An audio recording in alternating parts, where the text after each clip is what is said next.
Asmer.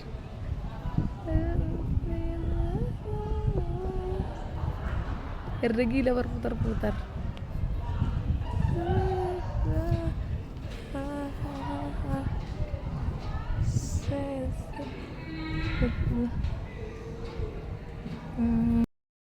Shalom, salam sejahtera bagi kita semuanya.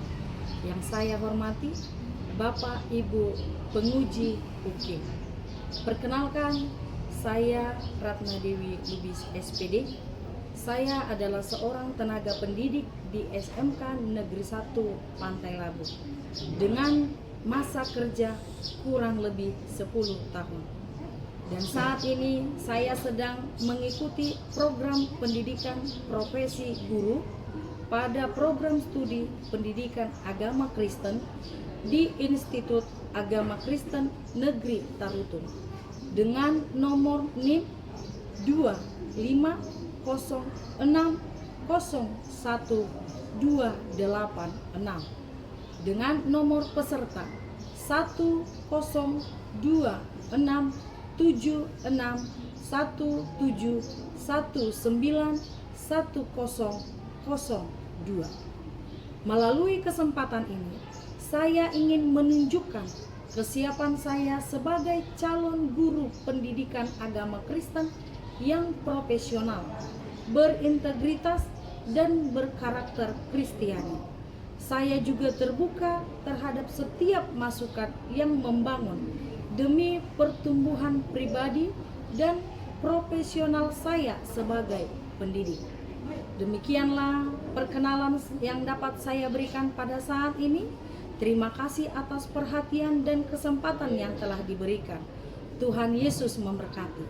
Shalom.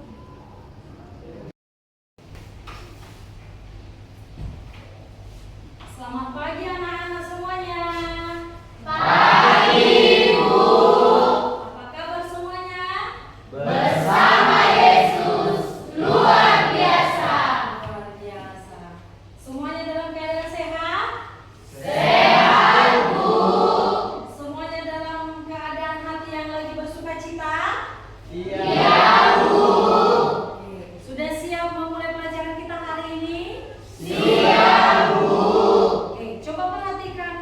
kesiapan kamu semuanya. Sudahkah Anda rapi? Coba dicek kerapiannya dulu. Sudah rapi? Sudah, Bu. Oke, hari ini sebelum kita mulai pelajaran kita, maka saya akan cek dulu kehadiran anak-anak ibu semuanya. Bukti kamu siap untuk mengikuti pelajaran kita hari ini, maka saya mau lihat dulu kamu masing-masing memberikan kata atau kalimat sebagai motivasi untuk kamu. Jadi saya panggil nama kamu, kamu ucapkan apa yang menjadi motivasi untuk kamu hari ini. Bisa? Bisa, Bu. Oke, saya akan coba panggil yang pertama. Yang pertama Amelia Siahan. Saya, Bu. Ya. Benar-benar aku mudah untuk belajar dan juga dalam iman. Oke. Baim Manalu. Ya, Bu. Ya. Hidup adalah anugerah, jalani dengan iman. Oke. Daniel. Saya, Bu. Kasih Tuhan tak terbatas, tetaplah bersyukur. Oke. Eklesia. Saya, Bu. Enak. Kedamaian bukan tidak ada masalah. Kedamaian adalah pengadilan Allah. Oke. Endang. Saya, Bu. Ya. 5 roti 2 ikan, 3.000 orang diberi makan. Walaupun hidup banyak tantangan, jangan pernah lupakan Tuhan. Oke, keren. Irfan. Ya, Bu. Enak. Jangan pernah menyerah, Tuhan selalu ada di sini. Oke. Jody. Ya, Bu. Rencana Tuhan selalu indah bersama. Oke. Julius. Saya, Bu. Jangan takut karena Tuhan bersamamu. Oke. Lionel. Saya, Bu. Di balik badai selalu ada pelangi dari Tuhan. Oke. Melda. Saya, Bu. Tuhan adalah sumber kekuatan dan kekuatan. Oke. Melati. Saya, Bu. Ya. Belajar mengalah adalah langkah pertama untuk menjadi pemimpin. Oke, keren. Lalu Metia. Saya, Bu. Ya, nak. Firman Tuhan menjadi kekuatan dan menjadi firman Tuhan menjadi kekuatan dalam kehidupan saya dan saya percaya bahwa firman Tuhan adalah penyertaan. Oke. Mary. Saya, Bu. Ya. Pulang ke kampung bertemu ayah. Alasannya mereka rindu. Darilah kerajaan Allah, maka semuanya bertambah kepadamu. Oke. Mercury. Saat itu tidak mengerti cara berbicara. Oke. Next, Reja Naibaho. Saya, Bu. Ya. Ikan hiu makan tomat. Masa iya kalian bertobat? Iya. Masa enggak tobat?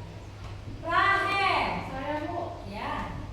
Firman-Mu adalah sumber hidupku, sumber kecintaanku, sumber kekuatan hidupku. Oke.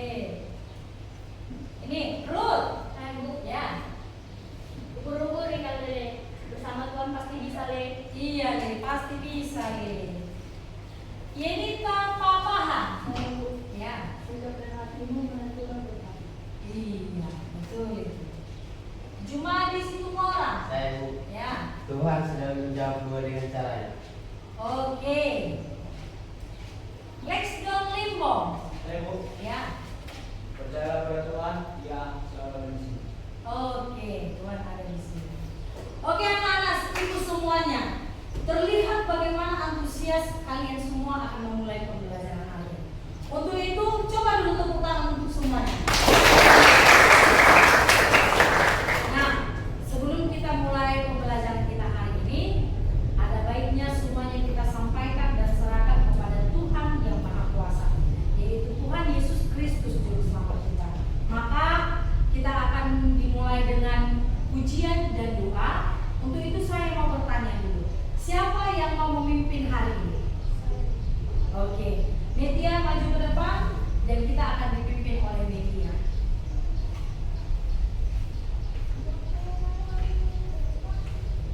Salam semua.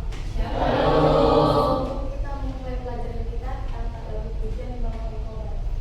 1, 2, 3 ya.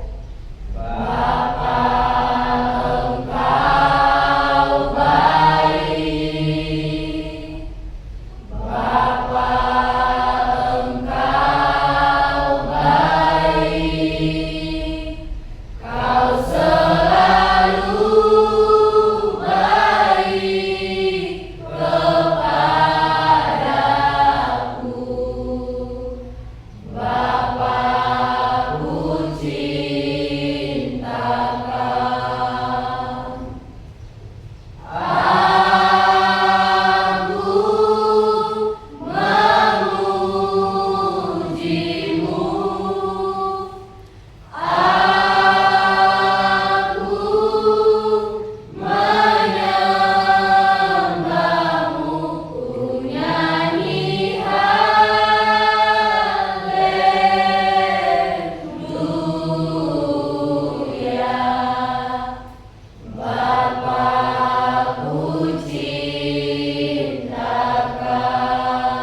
dua anakmu.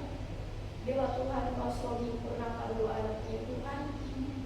Terpuji nama Tuhan, hari ini kelas sampai selama-lamanya. Amin. Oke, kita akan masuk dalam kegiatan pembelajaran kita hari ini, yaitu tema kita adalah menjadi pembawa damai sejahtera. Coba semua anak-anak ibu dibuka Alkitabnya. Buka Alkitabnya yang terambil dari Matius 5 ayat 9. Ada yang sudah menemukannya? Sudah. Coba dibaca, siapa yang bisa membacakannya? Saya Bu. Oke, coba baca apa isinya, Mak? Matius 5 ayat 9. Beginilah firman Tuhan. Berbahagialah orang yang membawa damai, karena mereka akan disebut anak-anak Allah. Amin. Iya. Oke, pembawa damai. Ada yang pernah mendengar kalimat damai? Pernah mendengar kata atau kalimat damai? Damai sejahtera? Tentu semua anak-anak ibu sudah pernah mendengar kata damai dan kata sejahtera. Benar? Nah, sebelum kita masuk ke inti dari pembelajaran kita hari ini, saya mau tanya dulu. Pernah nggak kalian memiliki pengalaman disakiti temannya? Pernah. Oh, rasanya gimana sih disakiti temannya? Kecewa. Benar sekali. Saat kita disakiti teman, ada perasaan kecewa. Benar? Terus, saat kamu kecewa, apa yang kamu lakukan? Menangis. Ada yang menangis. Terus, saat kamu sudah kecewa, apa yang kamu lakukan? Mengadu ke Tuhan. Mengadu ke Tuhan, kata si Endang, luar biasa. Nah, dalam pembelajaran kita hari ini tentang pembawa damai sejahtera. Coba semua anak-anak ibu semuanya keluarkan suaranya, sama-sama kita baca. Kristus di tengah keluargamu, lewat kasih, kesabaran, dan pengampunan, engkau dapat membawa damai sejahtera yang sejati. Belajar agama bukan hanya untuk diketahui, tetapi untuk dihidupi. Mulailah dari rumahmu, dan jadilah berkat bagi mereka yang paling dekat denganmu.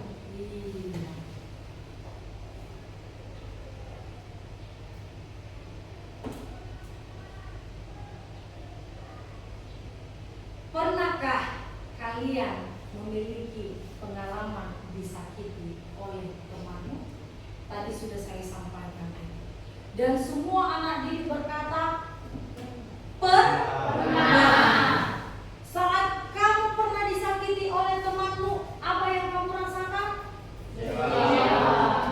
Sedih dan kecewa. Luar biasa. Pasti semua juga pernah merasakan itu. Nah, bagaimana perasaanmu saat kamu disakiti oleh temanmu? Sedih, Bu. Kecewa kali hatimu. Betul? Menangis saya, Bu. Benar? Iya. Saya juga pernah merasakan itu. Tapi kita perlu tahu, sebelum kita masuk ke dalam inti dari materi kita hari ini, kita juga harus perlu tahu apa tujuannya kita belajar ini. Supaya saat kamu merasakan momen-momen seperti tadi, kamu bisa menyikapinya bagaimana. Tujuan kita belajar tentang damai sejahtera ini supaya kamu mengerti peserta didik mampu mengidentifikasi makna damai menurut Alkitab. Tadi sudah kita baca Alkitabnya, dari firman Tuhan tadi kalian jelas sudah akan semakin mengerti nantinya. Yang kedua, kamu mampu menjelaskan makna damai menurut Alkitab kepada teman sekelas dan guru di hadapan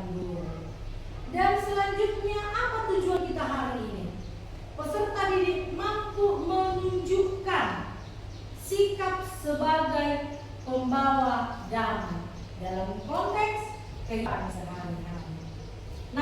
Nah, supaya kita siap untuk menyambut materi kita hari ini, maka saya mau ajak anak-anak saya semuanya, peserta didik saya semuanya, supaya kita melakukan ice breaking, supaya semangat kita belajarnya hari ini.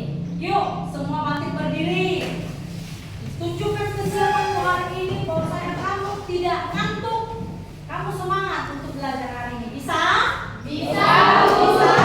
Semuanya ikuti gerakan di depan dan kita ikuti dengan sukacita. Oke?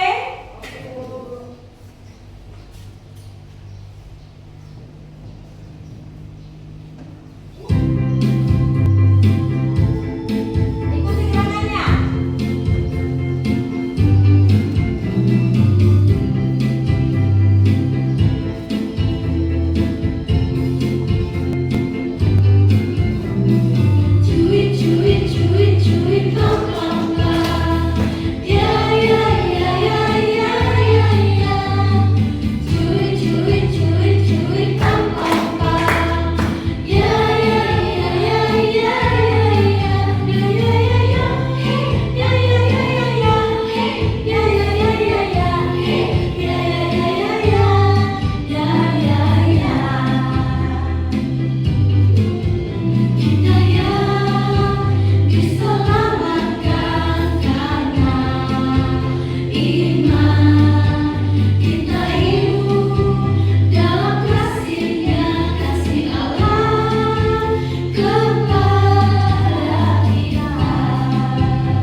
Tugas kamu hari ini adalah kamu harus menyaksikan videonya, dilihat, didengar, diperhatikan. Oke, nak? Oke. Ya. Siap? Siap, Bu. Siap memulai pembelajaran kita lagi? Siap, Bu. Semangat kan? Masih, Bu.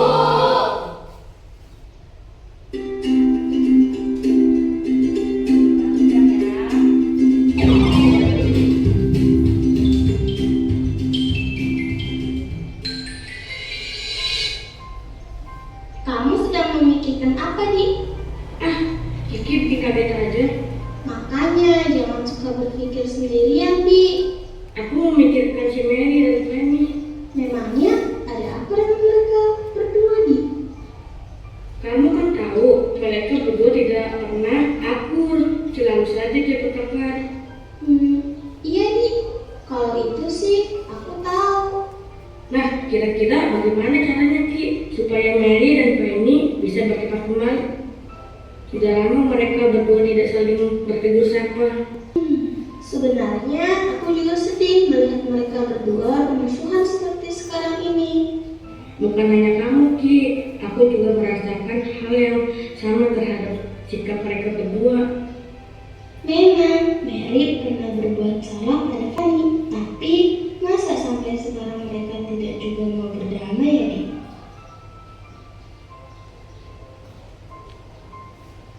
Adik-adik, tentu kita sedih melihat teman yang bermusuhan ya. Mari kita membaca Filipi 4 ayat 2 sampai 3. Euodia kunasihati dan Sintike kunasihati, supaya sehati sepikir dalam Tuhan. Bahkan kuminta kepadamu juga, Sunsugos, temanku yang setia, tolonglah mereka, karena mereka telah berjuang dengan aku dalam pengkabaran Injil bersama-sama dengan Clemens dan kawan-kawanku sekerja yang lain yang nama-namanya tercantum dalam kitab kehidupan.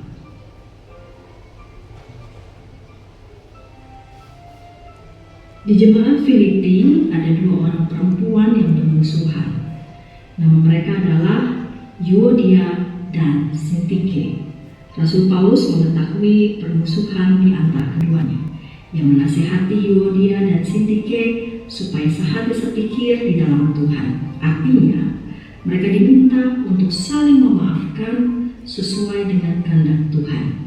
Ia juga meminta Sunsugos untuk menolong keduanya berdamai. Adik-adik, mari kita membantu mendamaikan sesama yang sedang bermusuhan.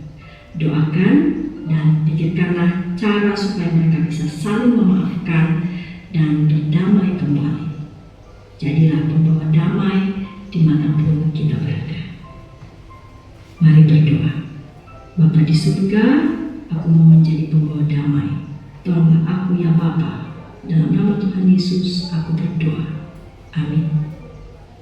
Oke. Dari apa yang sudah kalian saksikan, jelas kita sudah mengerti apa itu damai. Benar? Benar, Bu.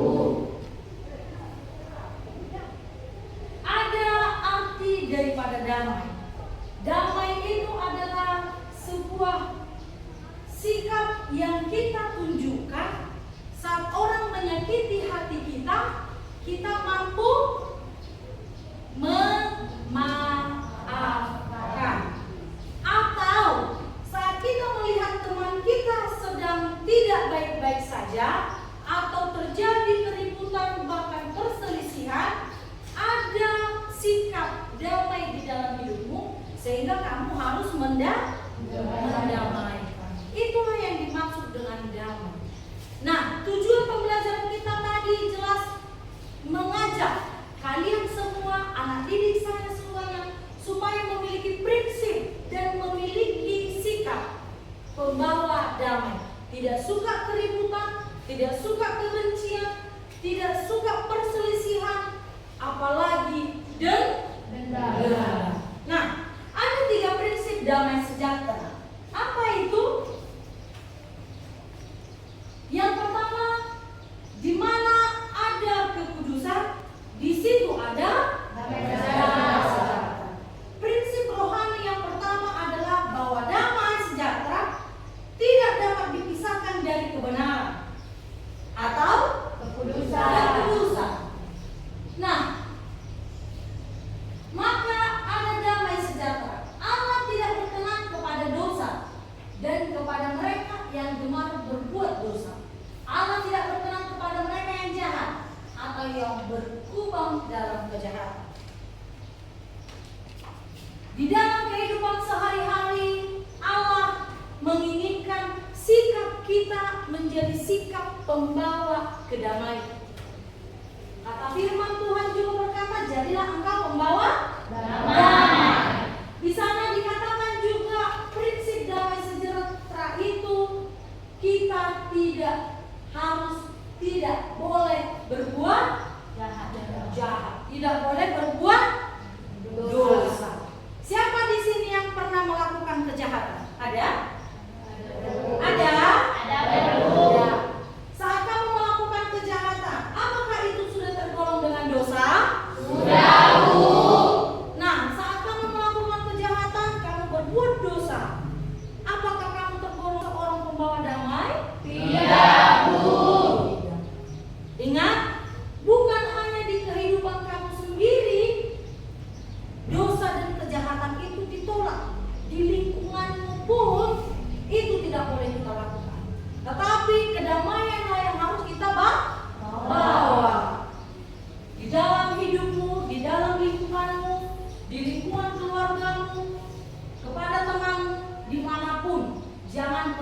berbuat dosa.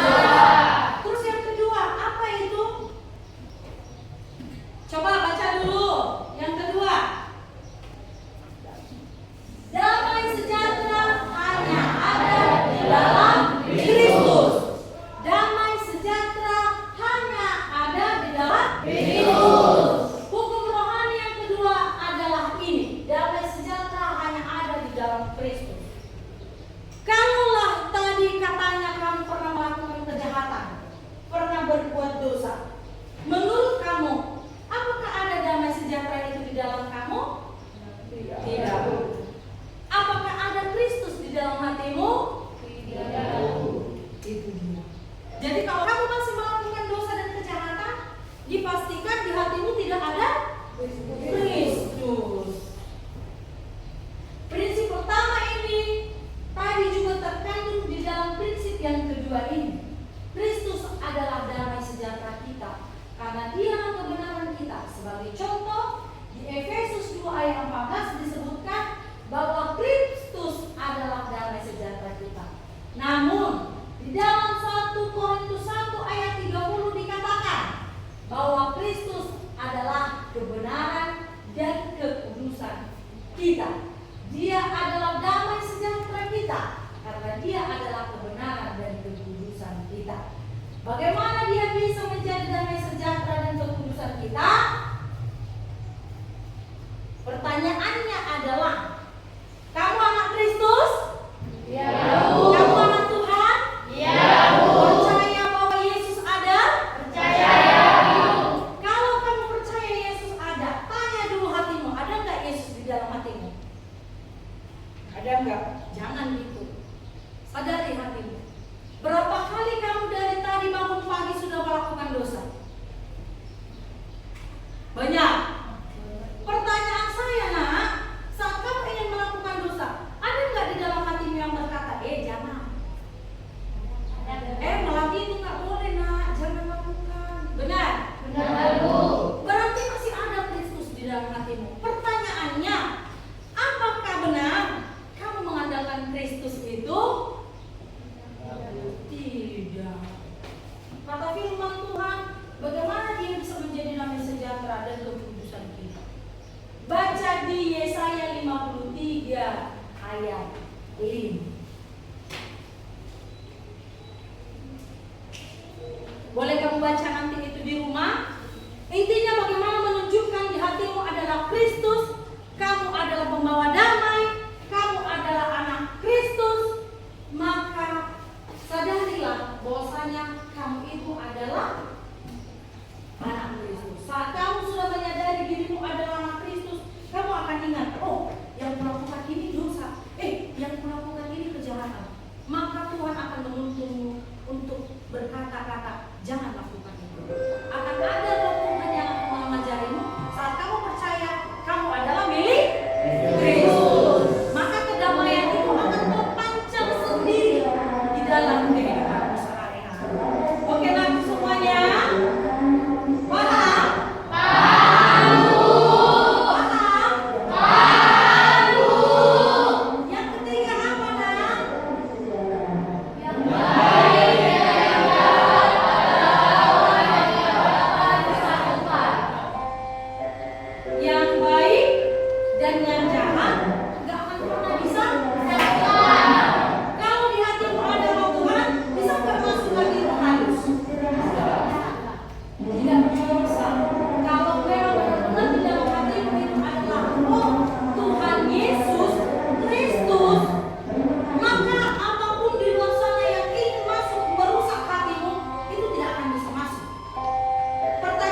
kedamaian.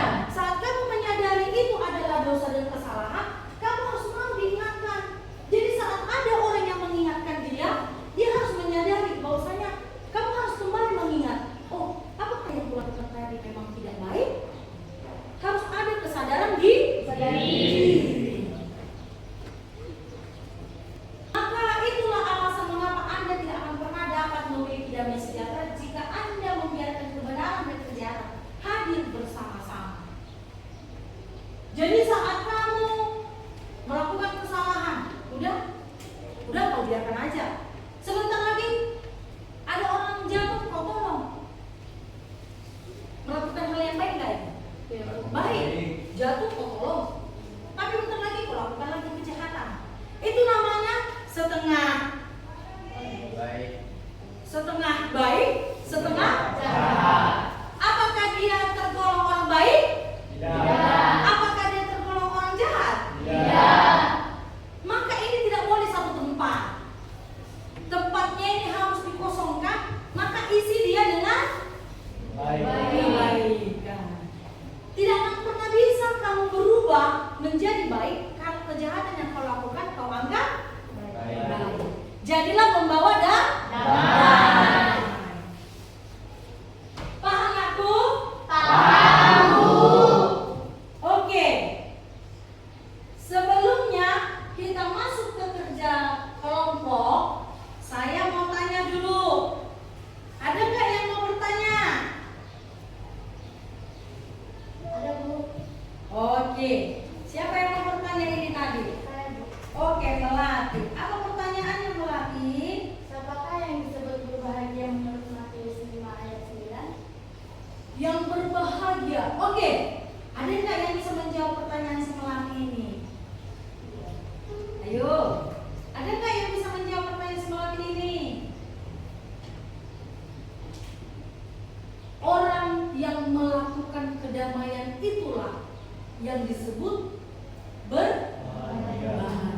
Orang yang melakukan, bukan mereka yang melihat, tetapi orang yang melakukan.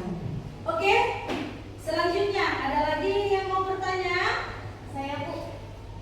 Siapa itu? Endang. Oke, ya Endang. Apa yang dilakukan oleh seorang pembawa damai, Bu? Apa yang dilakukan oleh seorang pembawa damai? Yang dilakukan oleh seorang pembawa damai menurut video yang sudah kita saksikan tadi adalah, ada yang mau menjawab sebelum saya jawab? Ada yang bisa menjawab, nak? Tadi di video sudah kita saksikan itu kan? Kita harus mencari jalan keluar. Kita cari jalan keluarnya supaya kita bisa mendamaikannya. Paham? Kita cari jalan keluar supaya bisa kita damaikan mereka. Ada lagi pertanyaannya? Ada, Bu. Siapa itu? Saya, Bu. Oke, Amel. Dalam kehidupan sehari-hari, sikap yang mencerminkan membawa damai bagaimana? Jelas, sikap yang bisa kita lakukan untuk mencerminkan kita semua adalah memaafkan. Kita dicubit, memaafkan. Kita dihina, memaafkan. Itu adalah orang yang membawa damai. Ada lagi pertanyaannya? Oh, setiap kelompok satu ya. Oke lah, lanjut. Kenapa kita harus menjadi pembawa damai penting dalam kehidupan beriman sebagai orang Kristen, Bu? Mengapa? Mengapa menjadi pembawa damainya tadi katanya? Menjadi pembawa damai itu sangat penting. Sangat penting. Kenapa? Karena itu bisa mengajarkan kita untuk mencintai orang lain. Mencintai, menghargai, menghormati orang lain. Itulah kenapa kita harus menjadi pembawa damai. Oke, nak? Oke. Hari ini ada lagi yang mau bertanya? Tidak ada, Bu. Tidak ada lagi. Berarti hari ini saya akan kasih tugas Jadi ini saya sudah persiapkan ada LKPD, lembar kerja peserta didik. Jadi isinya ini adalah tentang materi kita hari ini. Kamu boleh kerjakan ini sesuai dengan kelompok kamu masing-masing, dan kamu harus membuka hatimu untuk menjawab. Ada 5 pertanyaan yang akan saya lampirkan sesuai dengan cerita yang sudah saya angkat di sini. Jadi nanti kalian harus presentasikan ini ke depan. Bisa? Bisa, Bu. Oke. Kelompok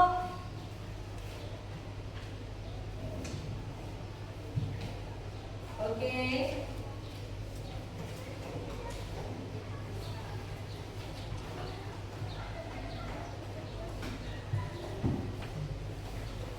Oke, saya kasih waktu 10 menit bisa? Bisa, Bu. Oke, 10 menit saya kasih waktunya untuk kalian diskusi bersama, kerjakan bersama, dan silakan dimulai dari sekarang. Ditulis nama kelompoknya ya, Nak.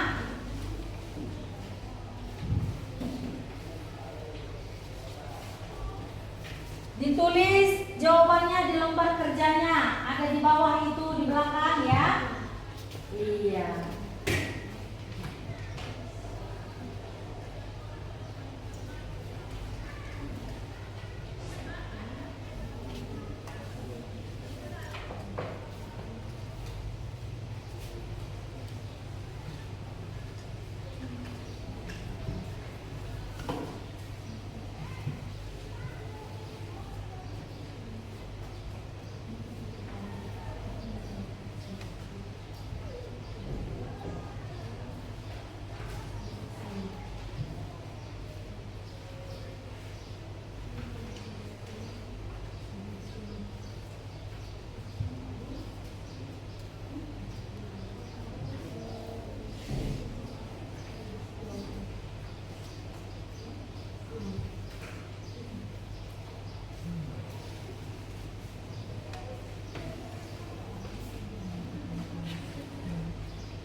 Kenapa? Ada yang sulit?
ya, 5 menit lagi sudah bisa lah ya, gampang kok.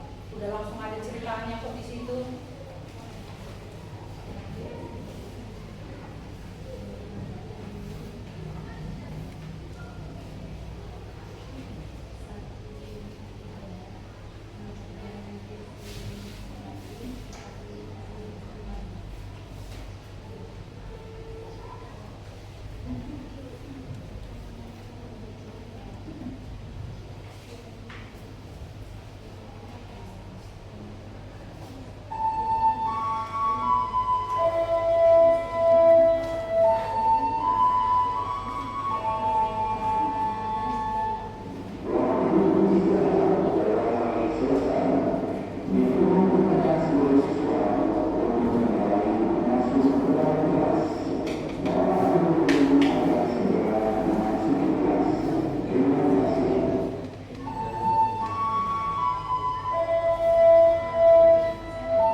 Karena waktunya sudah selesai, maka kita akan menyaksikan bagaimana presentasi setiap kelompok.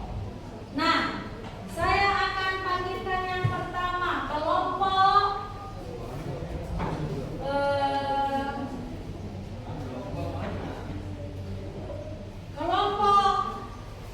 A. Ayo kelompok A, silakan maju ke depan.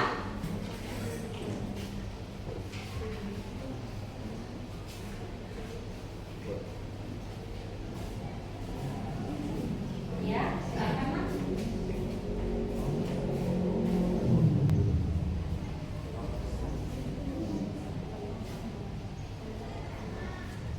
Ayo kelompok yang lain perhatikan bagaimana presentasi dari kelompok temannya.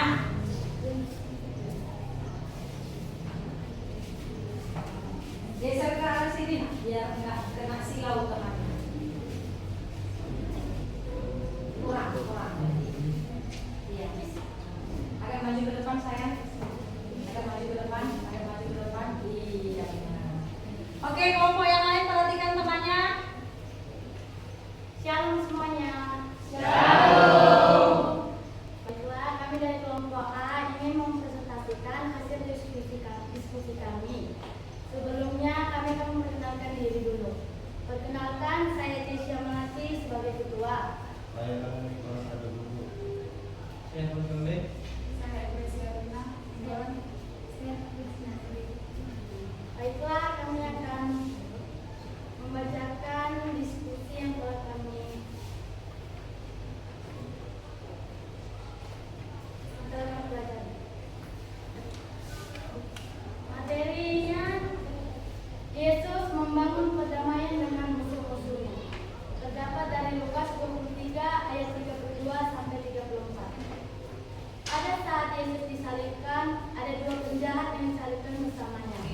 Mereka dihina dan dicemooh oleh banyak orang di sekitarnya. Ketika Yesus disalibkan, dia tidak mengutuk orang-orang yang menyakitinya. Sebaliknya, Yesus berdoa untuk mereka. Ya Bapa, ampunilah mereka, karena mereka tidak tahu apa yang mereka perbuat. Di tengah penderitaan dan penghinaan, Yesus menunjukkan kasih dan pengampunan, membawa damai sejahtera kepada orang-orang yang menyakitinya. Meskipun ia disiksa dan dibunuh dengan cara yang sangat kejam, Yesus memilih untuk mendoakan musuh-musuhnya dan bukan membalas kejahatan dengan kejahatan. Baiklah, akan dilanjutkan dengan teman saya. Di sini saya membacakan materi tentang nilai pembawa damai sejahtera dari Israel. Pertama, mengampuni musuh. Yesus mengajarkan untuk mengampuni bahkan kepada orang yang menyakiti kita. Dua, mengarah untuk mendamaikan. Yesus tidak membalas kejahatan, tetapi memilih dan berdamai. Tiga, kasih tanpa syarat. Kasih Yesus tidak terbatas oleh tindakan orang lain. Ia memberi kasih meskipun dihina dan disakiti.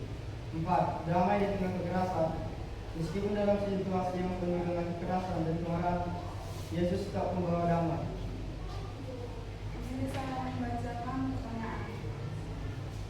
1. Apa yang Yesus lakukan saat disalibkan untuk membuktikan bahwa dia adalah pembawa damai sejahtera? Hasil dari diskusi kelompok kami, jawabannya Yesus berdoa untuk musuh-musuhnya, meminta kepada Bapa untuk mengampuni mereka yang menyakitinya. Bahkan dalam penderitaan yang sangat berat, dia tidak membalas kejahatan dengan kejahatan, tetapi dengan kasih dan pengampunan.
diskusi kami, izinkan kami perkenalan diri dulu. Dengan saya ketua dari kelompok B, bernama Amir Derismauli.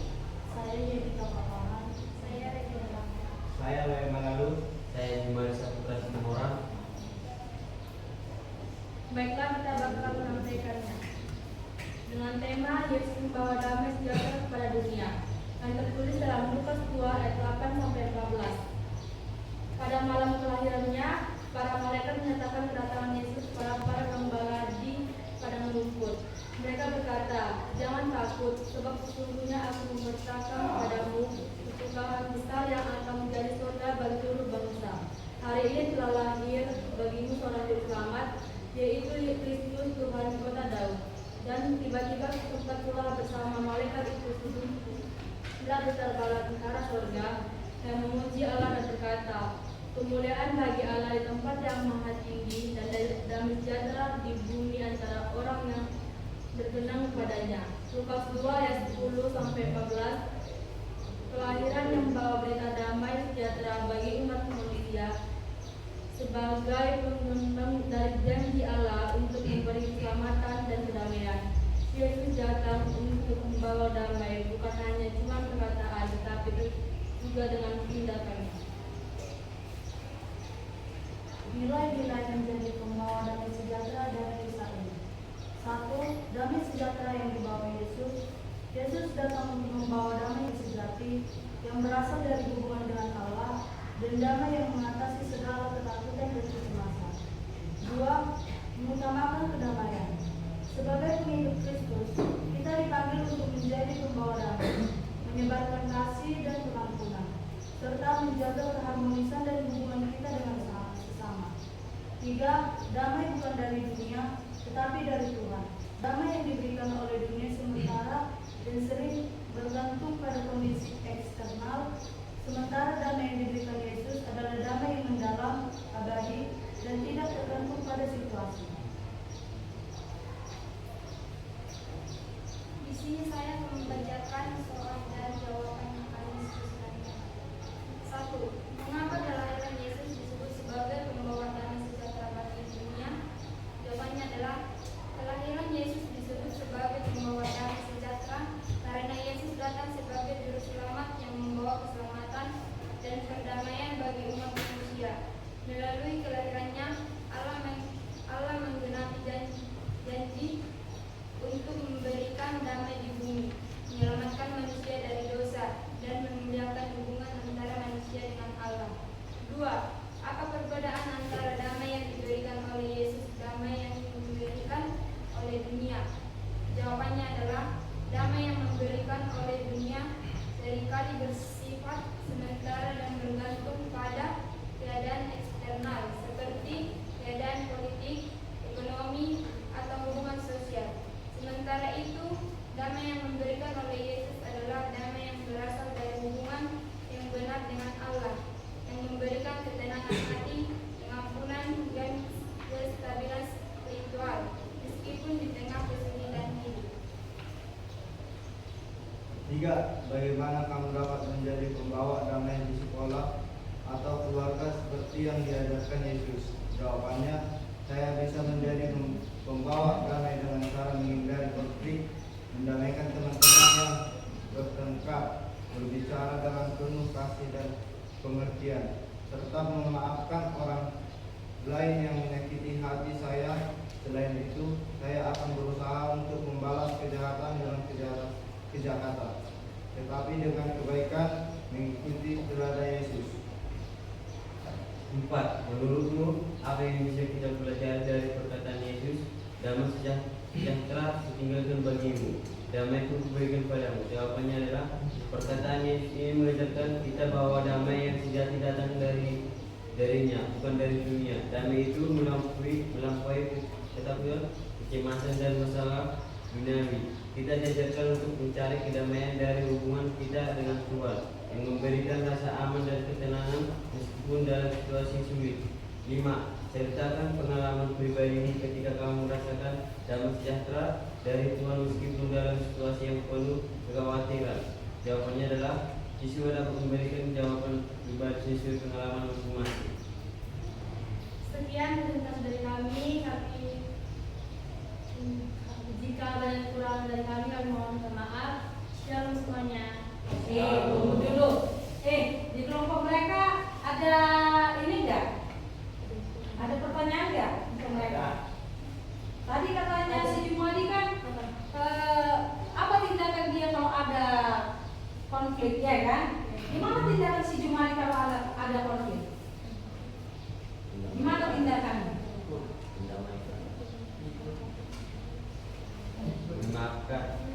Memaafkan dan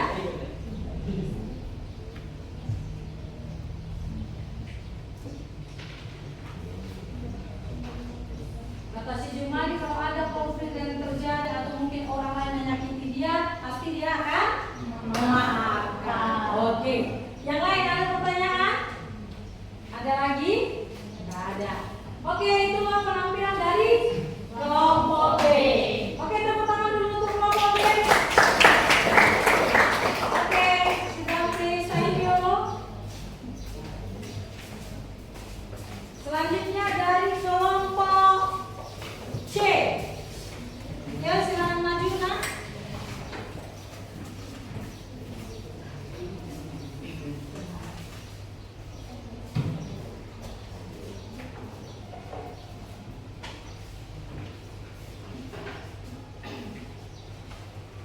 Shalom semuanya.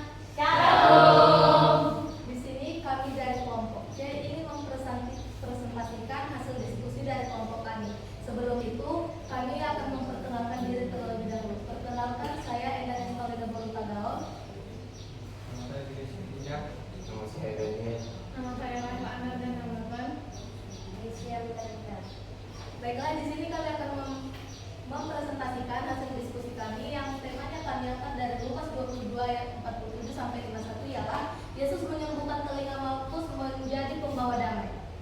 Pada malam Yesus ditangkap, para prajurit datang menangkapnya dengan senjata dan tongkat. Ketika itu, Petrus yang merasa perlu membela Yesus mengeluarkan pedangnya dan memotong telinga salah satu hamba imam besar yang bernama Malkus. Namun, Yesus segera menegur Petrus dengan lembut dan berkata, "Cukuplah itu." Kemudian Yesus menyentuh telinga Malkus dan disembuhkan dia. Yesus tidak membalas kekerasan dengan kekerasan, melainkan membawa damai dengan tindakan penuh kasih. Dengan menyembuhkan telinga Malkus, Yesus menunjukkan bahwa jalan damai adalah jalan yang membawa kesembuhan dan pengampunan, bukan kekerasan.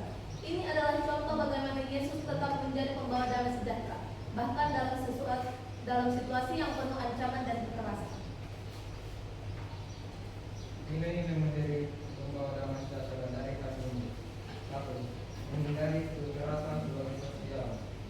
Yesus tidak memberikan kekerasan terjadi meskipun dia bisa membela diri. 2. Kasih dan pengampunan di tengah konflik. Yesus memiliki untuk menunjukkan bukan membalas. 3. Menjadi pembawa damai dalam situasi penuh ketegangan. Yesus membawa solusi damai dalam saat-saat paling kritis. 4. Menunjukkan ketenangan dalam menghadapi kekerasan. Yesus tetap tenang dan penuh kasih meskipun menghadapi ancaman. Soal esai, refleksi dan pemahaman. 1. Mengapa Yesus tidak membiarkan Petrus membelanya dengan kekerasan meskipun Yesus tahu dia yang akan ditangkap dan disiksa? 2. Apa yang bisa kita pelajari dari tindakan Yesus menyembuhkan telinga Malkus? Dalam situasi kehidupan sehari-hari seperti di sekolah atau keluarga, bagaimana kamu bisa menjadi pembawa damai seperti Yesus?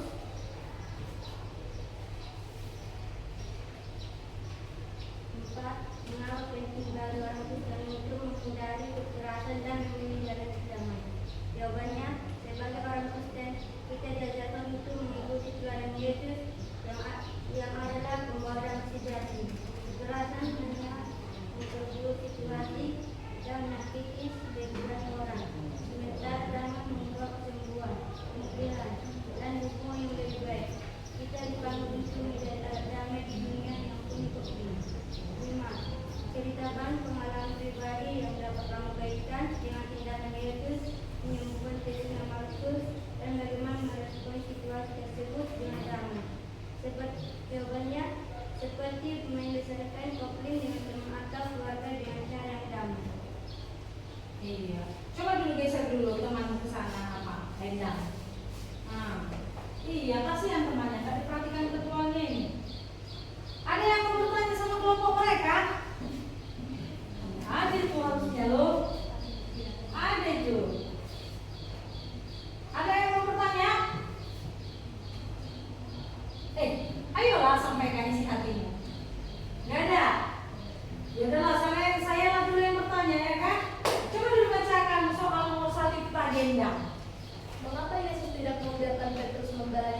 Shalom. Di sini kami dari kelompok D yang mempresentasikan hasil diskusi kami sebelum kami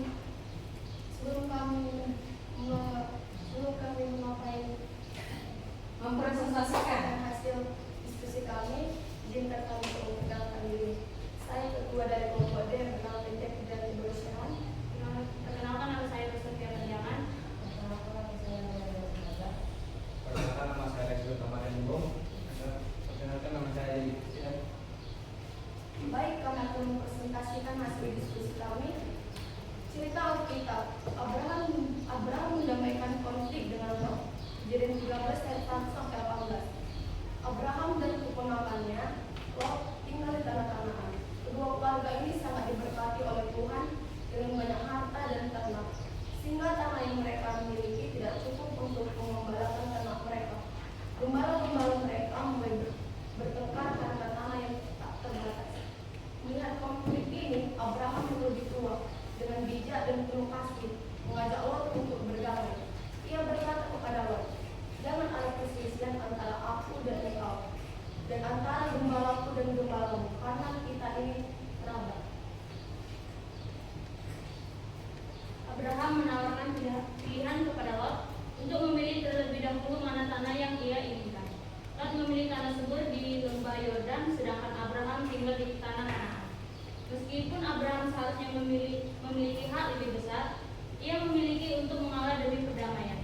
Setelah keputusan itu, Tuhan memberkati Abraham lebih lagi dengan memberikan janji bahwa tanah Kanaan akan diberikan kepada keturunannya. Nilai-nilai menjadi pembawaan damai sejahtera dari kisah ini. 1. Mengutamakan perdamaian lebih dari kepentingan pribadi. Abraham tidak membiarkan konflik mengganggu hubungan baik dengan Lot, meskipun ia lebih berhak memilih. 2. Mengalah demi kebaikan bersama. Abraham memilih untuk mengalah agar tidak ada pertengkaran, mengutamakan hubungan kekeluargaan. 3.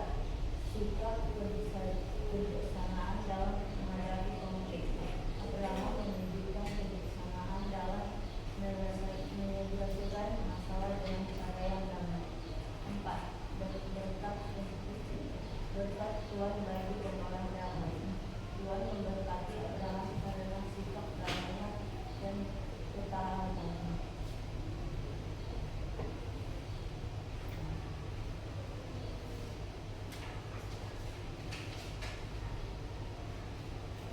Soal esai 1. Mengapa Abraham memilih untuk mengalah dan memberi pilihan kepada Lot meskipun ia lebih berhak memilih tanah terlebih dahulu? Jawabannya, Abraham mengutamakan perdamaian dan hubungan yang baik dengan Lot lebih dari keuntungan pribadi. Ia ingin menghindari konflik di antara mereka dan memilih untuk hidup damai. Keputusan ini menunjukkan bahwa Abraham mengutamakan kasih dan persatuan dalam keluarga daripada keuntungan materi. 2.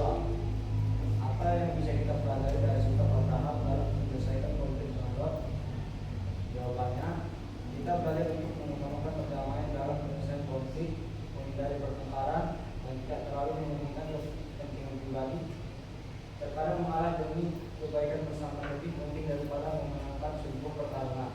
Sikap Abraham mengajarkan kita untuk bijaksana dalam menghadapi masalah dan memilih jalan damai. 3. Bagaimana sikap kita seharusnya ketika menghadapi konflik di sekolah atau keluarga? Berikan contoh. Jawabannya adalah sikap kita seharusnya mengutamakan perdamaian dan mencoba mencari solusi yang baik untuk semua pihak. Misalnya, jika ada pertengkaran antara teman di sekolah, kita bisa mencoba untuk mendengarkan kedua belah pihak, membantu mereka berkomunikasi dengan baik, dan mengajak mereka untuk berdamai juga di keluarga. Kita bisa menghindari emosi yang mereka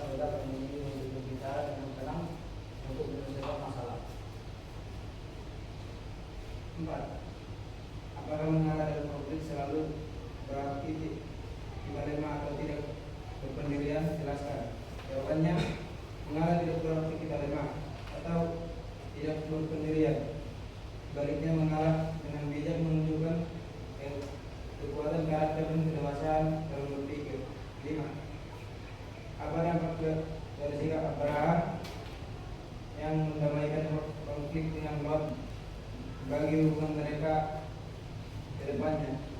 Jawabannya nampaknya adalah hubungan antara Abraham dan Lot tetap harmonis dan tidak ada perpecahan. Meskipun Lot memilih tanah yang lebih subur, Abraham tidak merasa cemburu dan marah, dan keduanya tetap menjaga hubungan keluarga yang baik.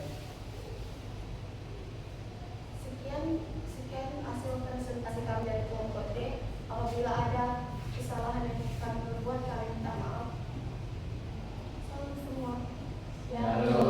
Oke, mereka udah langsung minta maaf ya. Berarti nggak bisa lagi kita komentar. Oke, tepuk tangan untuk kelompok D.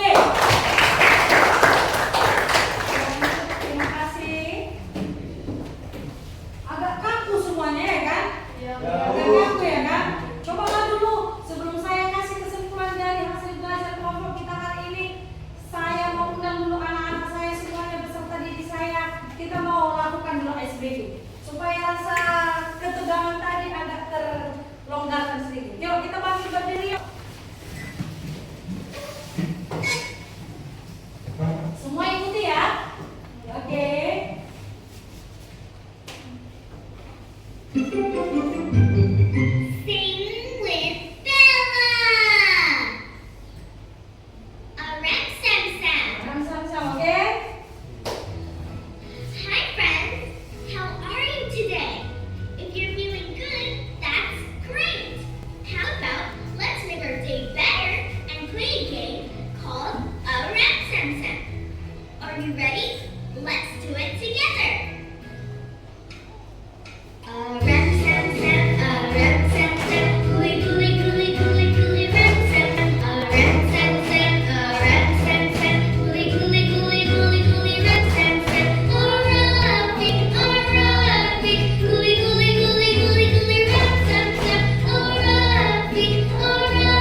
Oke, tinggal 4 orang lagi yang belum masuk nilainya.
Iya, semuanya sudah masuk, sudah menyelesaikan post testnya dengan baik. Oke, karena post testnya sudah selesai, untuk tetap kita semangat dan fokus, menunjukkan kefokusanmu, coba saya mau ajak dulu untuk ice breaking lagi. Ice breaking ini menunjukkan bagaimana kamu juga fokus di dalam sebuah permainan. Oke, arahan saya adalah kamu mendengar tetapi tidak melihat. Paham? Mendengar tetapi tidak melihat. Berarti apa yang aku sampaikan itu yang kamu lakukan. Jangan lihat apa yang saya lakukan. Oke, kita mulai. Kepala, telinga, mulut, mata,